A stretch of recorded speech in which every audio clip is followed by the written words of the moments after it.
Welcome to the Backyard Professor Responds videos. We've just discovered in the open archives, the Freedom of Information Act open archives, brand new Navy documents just posted 3 days ago. And they reveal something very interesting. I want to show you this first slide as an overview. The misconceptions and the stigma. Now, this government document that I will show you is very interesting because the regular interactions have continued since 2015. ONI Task Force has revealed that the U.S. aircrew are actually encountering UAP phenomena. Sorry, my light. There's a UAP right there on this slide. That's my lamp in the background. The most common is on the East Coast where they see the UAPs. They're not reporting because of stigmas and perceived indifference. The tinfoil hat UFO guide. This is one of the labels to function people who experience UAPs with. Don't want to compromise the SAP/Black program. I'm not calling out range foulers is another one, and nothing happens when I report these. The stigma is very real, but the shocking thing is that from the very beginning, this was the government modus operandi. This was their method. So if there really was nothing to this, why all the stigma and bother about it, right? Let's look at some of the documents. Oh, look, our government at work. Yes, this is the Freedom of Information Act. We are free to behold the information they have, except the 99% of the parts that they black out. Absolutely ridiculous lengths to hide the information. No, that's not a UAP. That is my light behind me, right up here. But I could claim it's a UFO. Yeah. See, there's the night sky, and here's your UFO. Yeah, no, that's not what that is. So this is interesting that they give us the information for free, finally, after being declassified from the 1950s or 60s. But there's more to this than we think. Let me give you the idea. The challenges of reporting UFOs is because the strong stigma associated with reporting on unknown or unidentified objects. The DoD leadership, direction, and communications to encourage reporting have driven increased awareness. The confusion on reporting practices and requirements. There are multiple reporting chains for safety, UAS, and other incident reportings. The reporting mechanisms often cumbersome and they're not easily scaled. And they're continuing to work with interagency to refine reporting requirements and ensure deconfliction with U.S. programs and operations. The real key to this, however, is what they said here.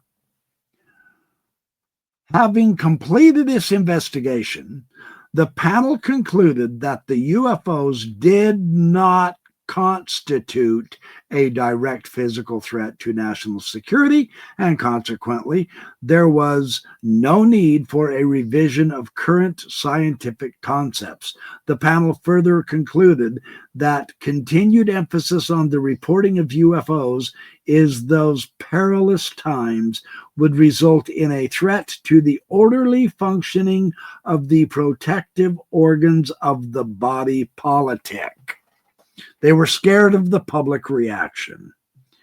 To meet these problems, the panel recommended that the National Security Council debunk UFO reports and institute a policy of public education, of debunking, to reassure the public of the lack of evidence behind the UFOs. It suggested using the main media. You could use advertising, businesses, clubs, schools, and even the Disney companies to get the message across that there is no danger and there's actually no UFOs. That was the government policy. Now, the reaction to some of this on the Reddit is hilarious. There's nothing to see, redaction. That's why you're not allowed to see it, redaction. That's a clever response, isn't it? That's fun. Who's the person who puts the big black boxes on the documents? That's the person we need to be interviewing. Yeah, and then this person says, I actually submitted a FOA for who that was exactly, and the document I got back has the person's name redacted. Is that crazy or what? Hilarious, but pathetic. Yeah, who was that? Well, here he is. However, we've got to redact it. Well, this should be on the front page of the New York Times.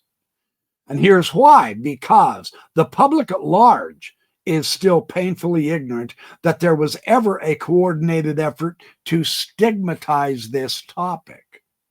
But there has been. And that's why, I mean, even the whistleblowers are still in danger of this too. But that's why people, I mean, Chris Bledsoe's story, he discusses this, the problems that it caused his family. And so they reject that they don't even care about. They sure do waste a lot of resources figuring out what they are if they don't worry about it too much, right? So that's a fascinating idea. And then finally, oh, that's the final one. The point here is the massive public effort to stigmatize people instead of educate them.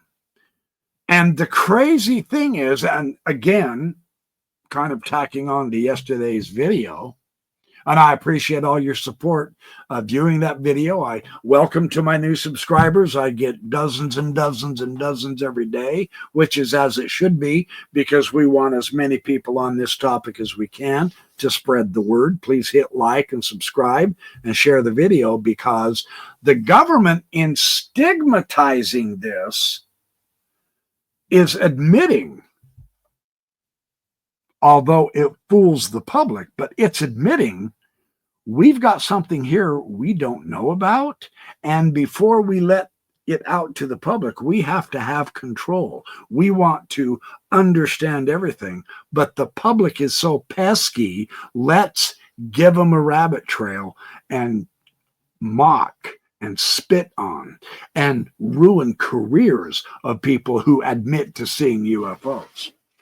I mean, they did it to David Grush after his hearing last year, right? They've done it to Lou Elizondo. They do it to Danny Sheehan. They mock and spit on everybody when they admit the Chris Bledsoe story. They even attacked his children. The whole neighborhood was attacking his entire family because he shared his experiences. This mockery, this ingrained mockery in our culture is what we in our UFO community here are seeking to overthrow, because it's wrong. It's immoral, and it should not be accepted anymore. And so we go to great lengths to learn information from so many people who have had so many experiences. The beauty about folks feeling free and safe in coming forward and talking about this is that we begin to see patterns, we see repetitions that make more sense, we learn better where in the geography of the world the occurrences are happening, if there is any kind of added extra geographical visitations happening in some areas rather than others. And amazingly enough, it is over nuclear facilities. And I've been looking through the Christian materials, and because of this stigmatizing, Several, not all, there are some Christians who have a different interpretation, and I'm going to do a big long spiel on the Christian idea of the UFOs as demons. They want to terrorize us. Well, we've had abductions. There's no question about that. We've had problems with that. We've had the cattle mutilations, etc. But don't we keep track of animals by putting tracking mechanisms around their neck or clipping something to their ear or whatever?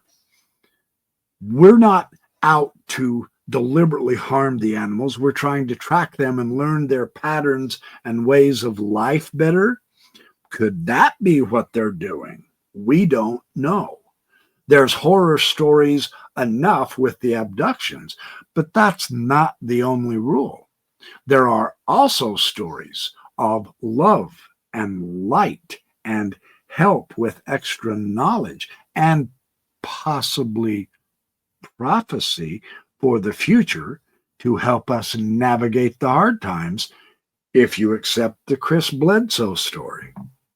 So there is a variety of approaches to this.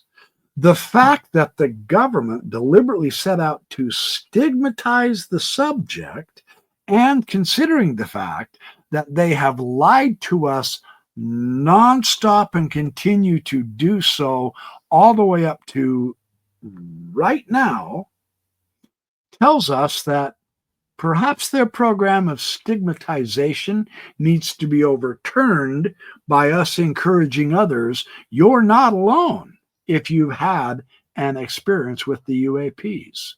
There are hundreds and hundreds, if not thousands, of reports coming, and that number is growing. There are more and more and more people who this is occurring to. I heard something today that kind of got me thinking.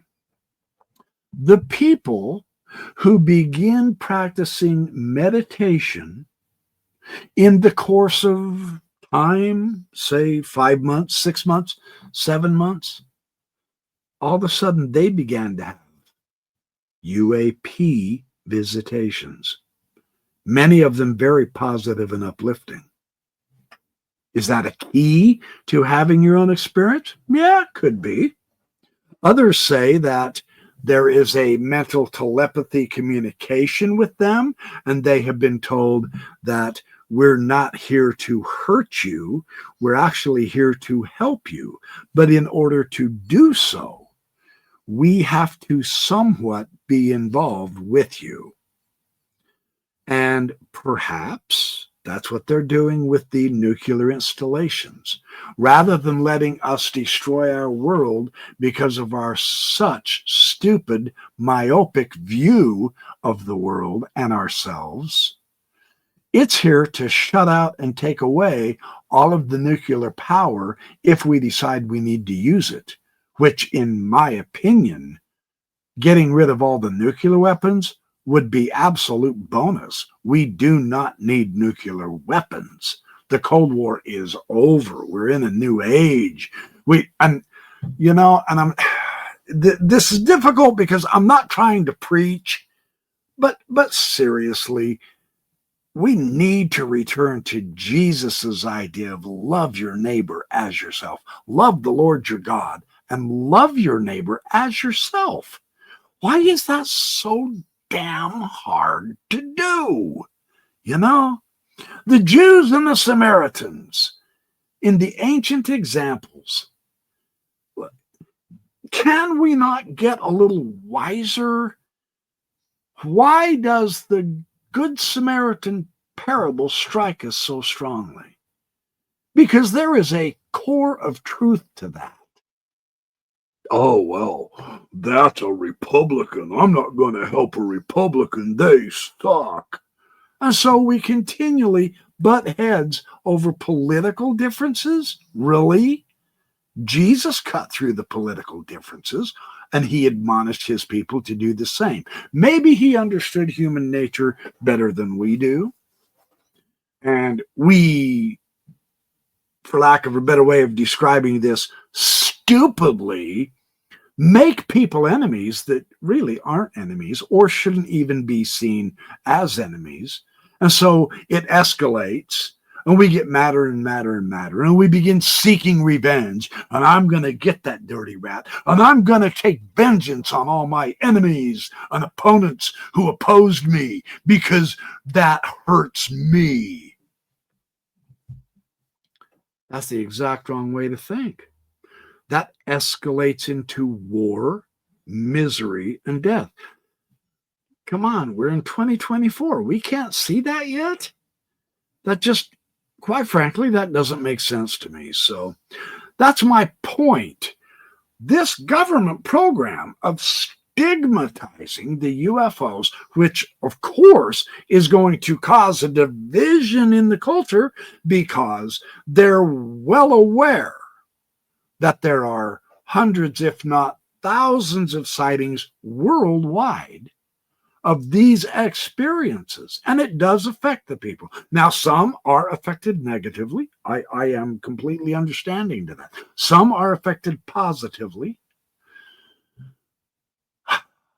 But dividing us in order to continue stigmatizing and keeping us away from disclosure, can't we back up a little bit, broaden our minds, and ask ourselves, why is the government so determined to have this cultural stigmatization?